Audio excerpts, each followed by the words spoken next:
When you dial 911, you expect emergency services to show up. But legally, EMS in our state is not required to. Tonight is night one of our 6-night series, Essential, a KCCI investigation. KCCI Chief Investigative Reporter James Stratton is here. And James, departments across the state are struggling to figure out how to respond to calls. And Laura, it's a shock to so many across our state, including us, when we first started investigating this story. An ambulance, not essential in our state, nor is it required to legally come when you dial 911. We learned about it through some research, but some Iowa families, including one you're about to meet from Northeast Iowa, learned it during an emergency.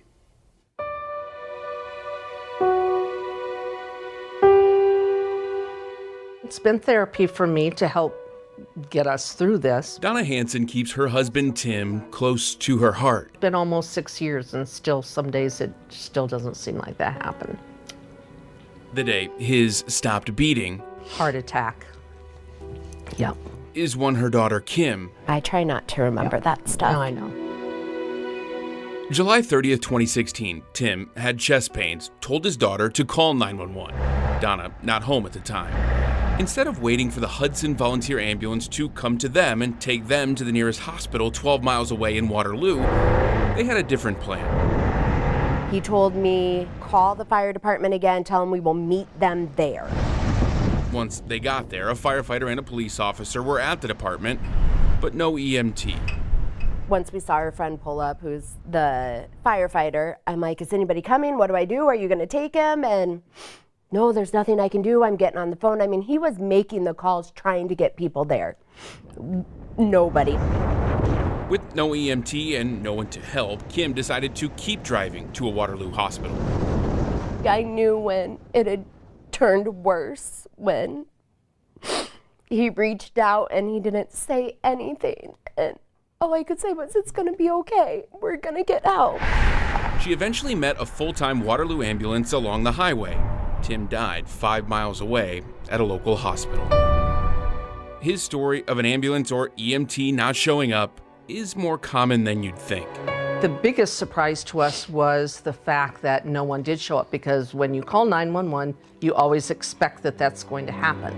When you call for police or you call for fire, you're going to get police and fire because it's mandated by Iowa law. EMS is not.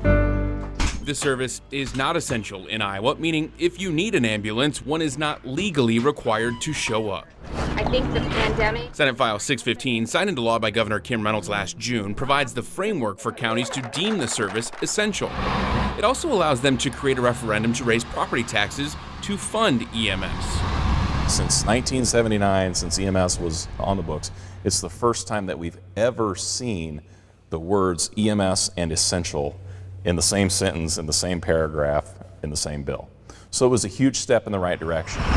A step in the right direction, but money and an essential service are not the complete answers to the problem. I saw the sign, the Bridgewood. According to the Iowa EMS Association past president Mark McCulloch. You could snap your fingers right now and say, here's $1 billion. We still aren't able to provide statewide EMS coverage because we don't have the people. Which takes us back to the day Tim Hansen died. Not enough volunteers were available when his heart stopped. We've never put blame on anybody No. for any of this. No blame, just remembrance and awareness about a fatal flaw across the state. It started out as the shock that we had that no one showed up because they didn't need to.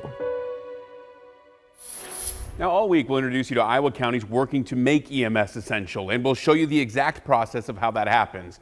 Plus, the one county that did it before the law was passed and how it's working now. And that staffing shortage you heard about, a problem virtually every field. How are emergency services recruiting workers while trying to take care of an aging population? Finally, we look to ask the people in power, what is the solution to all of this? Essential, a KCCI investigation started tonight, airs every day this week on KCCI 8 News at 6. Laura?